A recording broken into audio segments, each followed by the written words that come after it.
ఈరోజు ఇద్దరు బీసీ యాదవ సామాజిక వర్గం సంబంధించినటువంటి సిఐలు, ఒకరు జూబ్లీ సిఐ ముత్తు యాదవ్ను సస్పెండ్ చేయడం, రెండవది భూపాలపల్లి జిల్లా చిట్యాల మండలం సంబంధించినటువంటి సిఐ మల్లేష్ యాదవ్ను ఆ పోస్టింగ్ తప్పించి హైదరాబాద్ రిపీట్ చేయని చెప్పేసి నిన్ననే ఆర్డర్స్ రావడం జరిగింది.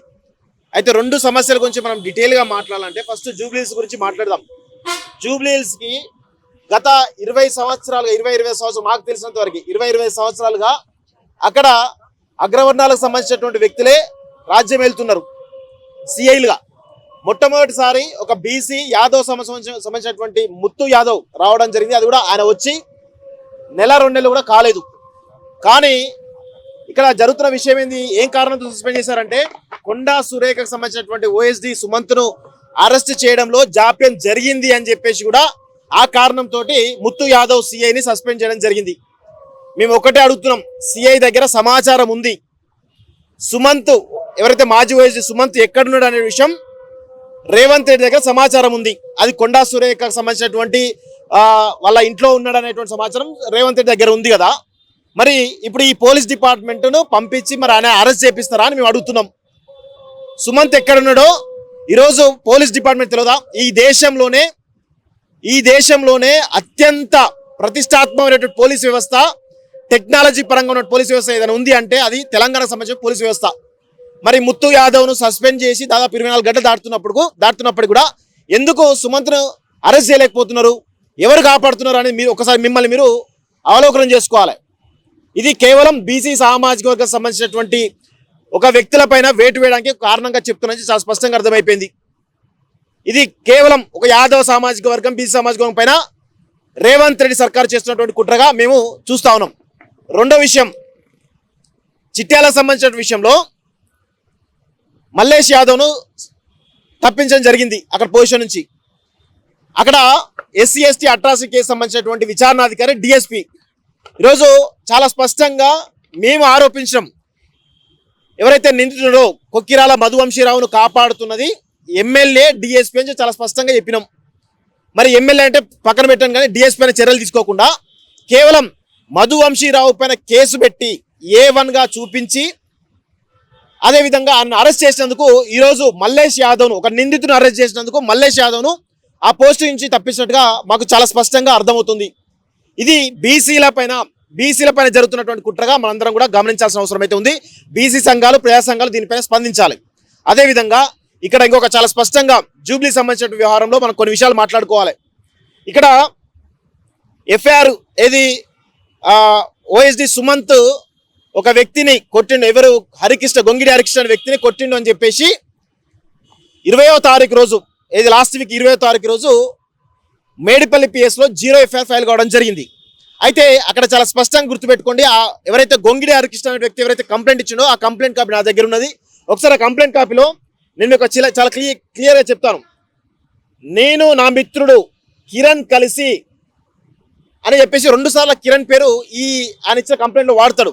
ఈ కిరణ్ ఎవరు అని మేము ఆరాధిస్తే రేవంత్ రెడ్డికి సంబంధించినటువంటి మాజీ పిఏ, ప్రస్తుతం రేవంత్ కోర్టులో కీలకంగా సన్నిహితుడిగా ఉండి వ్యవహారాలు చూస్తున్న వ్యక్తి అని చెప్పేసి మేము చాలా స్పష్టంగా చెప్తున్నాం. రేవంత్ రెడ్డి గతంలో 2021 వరకు కూడా రేవంత్ రెడ్డి పిఏగా ఉన్నాడు. ప్రస్తుతం రేవంత్ రెడ్డికి చాలా సన్నిహితుగా ఉన్నటువంటి కిరణ్ ఎవరైతే ఉన్నారో ఆ కిరణ్ ఆదేశాల మేరకు ఎఫ్ఐఆర్ కాపీలో నేను కల్పితాలు చెప్పట్లేదు, గొంగిడి హరికృష్ణ రాసినటువంటి కంప్లైంట్లో చాలా స్పష్టంగా ఉంది కిరణ్ పేరు. ఈ కిరణ్ రేవంత్ రెడ్డి సన్నిహితుడు.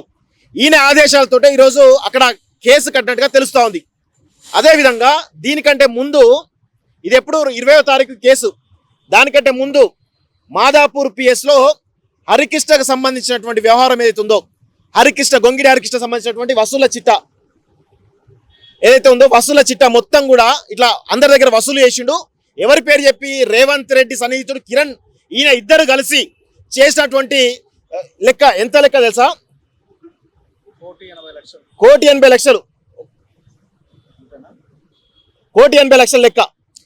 ఇది కొంతమంది ఇచ్చిన కంప్లైంట్. మొత్తంగా 10 కోట్ల రూపాయలు రేవంత్ రెడ్డి సన్నిహితుడు కిరణ్, అదేవిధంగా గొంగిడి హరికృష్ణ వసూలు చేసిరు. ఎవరి పేరు చెప్పి? సుమంత్ పేరు, కొండా సురేఖ పేరు చెప్పి వసూలు చేసి చెప్పి కంప్లైంట్ ఇవ్వడం జరిగింది.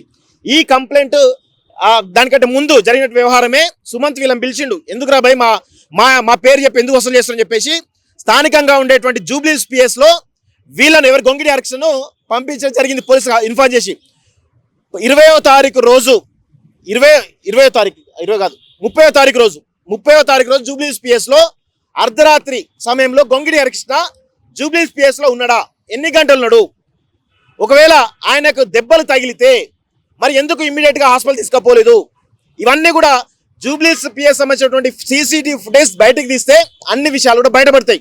ఎందుకంటే మాదాపూర్ పిఎస్ లో దీనికి సంబంధించిన కంప్లైంట్ ఇస్తే కంప్లైంట్ సంబంధించినటువంటి మెసేజ్ వస్తుంది, కానీ ఎఫ్ఐఆర్ ఫైల్ చేయరు. అయితే దీని తర్వాత 18 రోజులకు ఇక్కడ ఎఫ్ఐఆర్ ఫైల్ చేస్తారు. ఇక్కడ మాకున్నటువంటి అనుమానాలు ఏంటంటే రేవంత్ రెడ్డి గొంగిడి హరికృష్ణ అనేటువంటి ఒక ఎవరైతే ఈ మంత్రుల పేర్లు చెప్పి ఒక కొండసులకి పేరు చెప్పి వసూలు చేయలేదు, చాలా మంది మంత్రుల పేర్లు చెప్పి వసూలు చేసిండు, 10-20 కోట్ల రూపాయలు వసూలు చేసి వాళ్ళకి సంబంధించినటువంటి చిట్టా కూడా మా దగ్గర ఉన్నది. అయితే వాళ్ళకు సంబంధించినటువంటి వ్యవహారంలో వసూలు చేసిందని చెప్పేసి ఈరోజు ఆ వసూలు చేసే వ్యక్తి అక్రమంగా కేసు పెడితే సుమంత్ మీద పగదీర్చుకోవడానికి ఈరోజు రేవంత్ రెడ్డి గొంగిడి హరికృష్ణకు మద్దతు పలుకుతా ఉన్నాడు. గొంగిడి హరికృష్ణ ఎవరంటే పెద్ద ఎత్తున వసూలు చేస్తా ఉన్నాడు. మరి ఎవరు కలిసి కిరణ్ తో కలిసి వసూలు చేస్తారని చెప్పేసి చాలా స్పష్టంగా ఆరోపిస్తున్నాం మేము. ఇది 100% రేవంత్ రెడ్డి ఒక వసూల్ రాజాకు, అదేవిధంగా తన అనుచరుడికి సన్నిహితంగా ఉండే వసూల్ రాజా ఉన్నాడు కాబట్టి ఇద్దరు కలిసి కోట్ల రూపాయలు వసూలు చేసి మరి రేవంత్ రెడ్డికి మూటలు పంపిస్తున్నారా. దానిలో భాగంగానే ఈరోజు ఓఎస్డీ సుమంత్ పైన పగదీర్చుకోవడానికి గొంగిడి హరికృష్ణ అనేటువంటి దొంగకు సద్దులు కడుతున్నారు రేవంత్ రెడ్డి అని చెప్పేసి చాలా స్పష్టంగా మేము ఆరోపణలు చేస్తున్నాం. ఇంకా ఇదే విధంగా ఎవరైతే బీసీ సామాజిక వర్గం సంబంధించినటువంటి సీఏల పైన వేటు వేసిర్రో దయచేసి ఇది బడుగు బలహీన వర్గాల పైన చేసినటువంటి కుట్రగా, బీసీల పైన ముఖ్యంగా యాదవ్ సామాజిక వర్గం పైన చేసినటువంటి కుట్రగా మేమందరం కూడా చూడాల్సినటువంటి అవసరం అయితే ఉంటుందని చెప్పేసి కోరుతూ, ఇలాంటి మంచి పద్ధతి కాదు రేవంత్ రెడ్డికి. ఇప్పటికే మీ పైన తీవ్రమైనటువంటి వ్యతిరేకత వస్తోంది. ఇంకా ఇదే విధంగా కాంగ్రెస్ ప్రభుత్వం వచ్చినప్పటి నుంచి కూడా బీసీ రిజర్వేషన్ ఇస్తామని చెప్పి చెప్తున్నప్పటికీ బీసీల పైన కుట్ర చేస్తూ బీసీలకు అన్ని రంగాల్లో, రాజకీయ రంగంలో కానీ లేకపోతే సామాజిక రంగంలో కానీ ఏ రంగంలో కూడా అవకాశాలు రాకుండా రేవంత్ రెడ్డి తన సామాజిక వర్గమే మొత్తం ఏలాలే మొత్తం చేయాలనే కోణంలో ఈరోజు బీసీల పైన పెద్ద ఎత్తున కుట్ర చేస్తున్నారు. దాన్ని తెలంగాణ సమాజంలో బీసీలందరూ కూడా దాదాపు 60% బీసీలందరూ గమనించాలని చెప్పేసి కూడా ఈరోజు మేము కోరుతా ఉన్నాం.